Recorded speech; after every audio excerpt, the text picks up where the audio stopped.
Well, here we are again, folks, and welcome to the High Speed Snail Channel. As yet again, the weather outside is far too cold for me to video anything.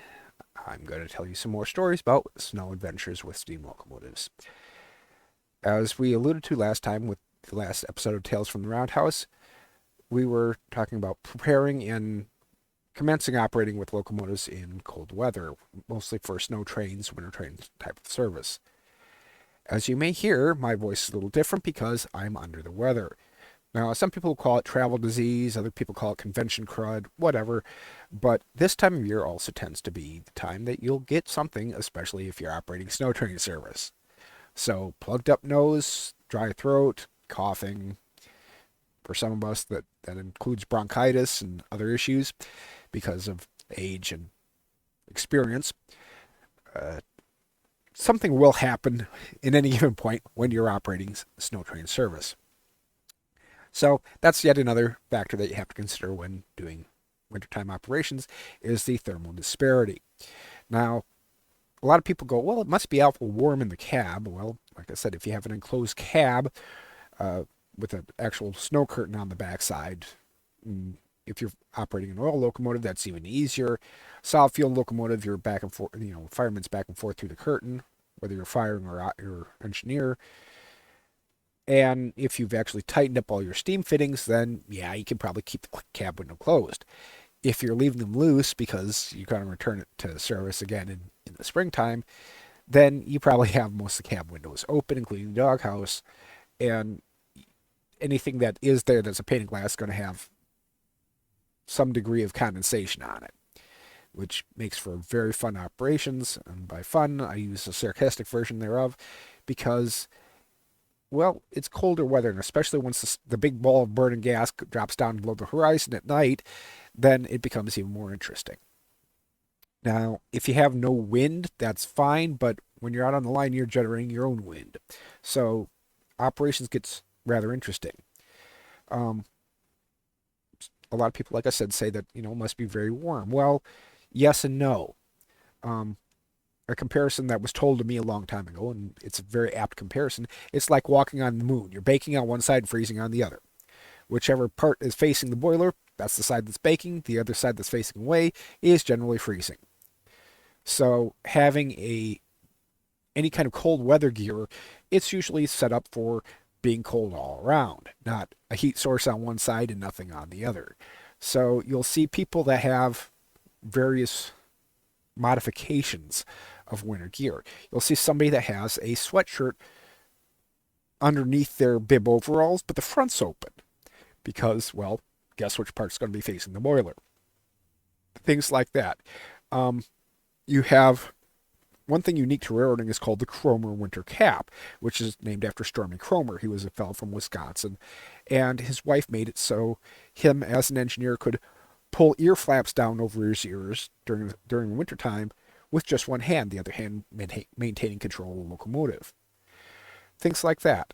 It's very interesting, especially in the wintertime, to see how adaptations have occurred over the years to take into account the biophysical needs of the engineman, and the engineer, fireman, any head end brakeman, but also containing protection from the outside atmosphere.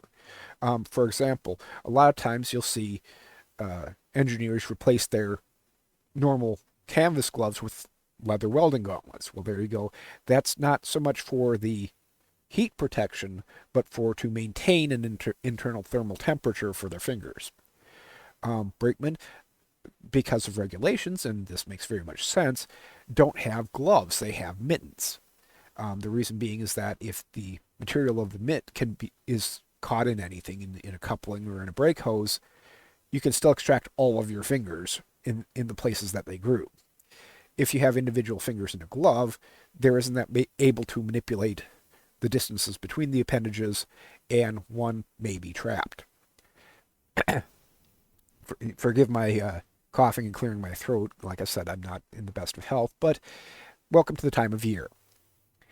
On to actual stories. Well, now that we have the locomotive steamed up and things like that, all the train line for the air and the steam is connected. The coaches are nice and toasty. the steam regulators working correctly, boilers actually fired. Um, you have a lot of interesting operations.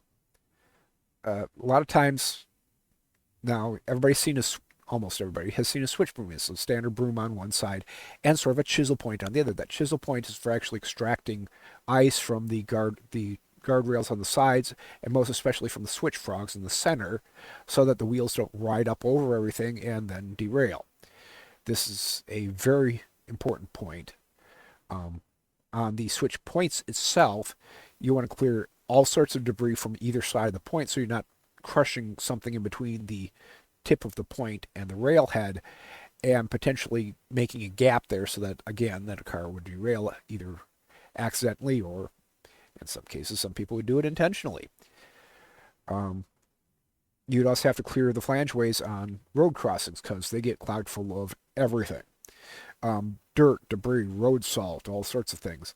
And during summer operations, well, that doesn't really matter so very much because the road debris is not going to be solid. It's going to be mush, especially with steam operations. You're going to have water all over the place, steam all over the place. But in wintertime, that stuff turns solid. So if you haven't run a car across that crossing in any time recently, you better clear out the flangeways. And that's kind of the worst time to do it because all the mush road debris has already been packed in there and solidified as well. So it really pays to keep those clean during the good season so that they're easily cleared during the snow season. But anyway, so you have the locomotive and all the train together. One of the locations that I used to operate with, um, referencing the one oil burner that I was referring to during the startup sequence, uh, its its operation is interesting. It tours partway through a river valley. You see about just about everything. You see river valley, you see fields, there's crossings, there's hills and bluffs on various sides. And it's a genuinely unique experience because you see a little bit of everything. You don't have just cornfields. You don't just have industrial area. You don't just have the river valley. It's a little bit of everything. But the scenery makes a notable difference when wintertime comes around. Um, During summer, the most of the trees in the area are deciduous trees, so they're all leafed out, and you see the downward slope of the bank of the railroad, and where the part of the river valley that you see mostly is a lot of mud flats, and I'd call it wasteland, but it's not really. It's places where the river has broadened out the valley and carved a new channel during each flood stage. And in between floods, it sort of meanders about in this kind of muddy nothingness. It's a floodplain that you can't build on, you can't do anything with because the water level is so high. The river is right there and is going to repeatedly flood the area.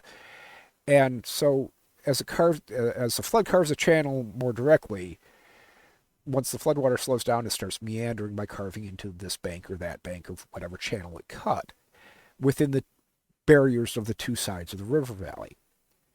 And so it can get quite meandering through there, and during the summertime, you can't really notice it because the trees are in full leaf, and you see a bit of the mud flats, but you don't really see everything. But in wintertime is when you can see exactly where the river channel is, because all you have is these little spiked sticks of trees all the way across the valley. There's no leaves on any of them. And where you see completely barren snow, you know is where the river has to be, where there's snow on top of the river ice. Or sometimes you actually see the river because it's warm enough and the ice has dissipated and collapsed in on itself. Or you see an ice dam of interesting creations as you trundle past it on the train. This is one of the interesting things of looking and operating in a location throughout the year is that you notice the differences between the seasons. It's not something that most tourists would expect or would even pay attention to, but operating crews, since you're seeing it consistently, you notice these differences. And so it makes for a very interesting and a different trip. Not just beyond which that, in the coaches, everything's warm, and so the windows are all smeared with condensation. And it gets real fun for the car attendants to keep them clean because everybody's trying to wipe them off with their hands rather than using a coat sleeve or anything. And you have a genuinely different experience of going from the warmth of the coal stove in the station out to the not so very warm temperatures. That's how it depends on the day, because a nice winter day here where there's full sun and no breeze, even below freezing temperatures feel warm. But then again, of course, once you get into the coaches, those haven't had the doors opened and closed a lot, especially at the first start of the day. So they're all nice and toasty and very toasty. So some people get a little over warm. And the car attendants, of course, want them to not open all the windows and let all the heat out for the next people. But adjusting the temperature of the cars gets really interesting, especially with steam heat, because naturally it dissipates the further along the train it gets. So the last car is going to be a little cooler than the first car, and so we tell the people that, if this is too warm, keep going towards the tail end, and you might find a temperature more suited to yourself. We can also adjust the clear story windows, open and closed. Usually, that's another factor for winter, is that a lot of things don't like to work as well during the cold season, and that includes the clear story ventilation windows. The latches stick, the hinges stick. If you get it open, you might not get it shut, things like that. So again, we run the normal trip, and people see things that they don't normally see. You see the tracks of deer and rabbits through the snow alongside the right-of-way. You see in some of the river bottom and wetland areas, you see where ducks and geese have meandered around and see their little webbed footprints in the snow, or slides of things like otters, or where a muskrat woke up and decided to have something to eat while during his wintertime slumber, things like that, things that you wouldn't normally see or notice or even be able to see during normal season when everything's not covered with a blanket of white. And I think I'm going to stop this segment here, and we'll continue on very shortly.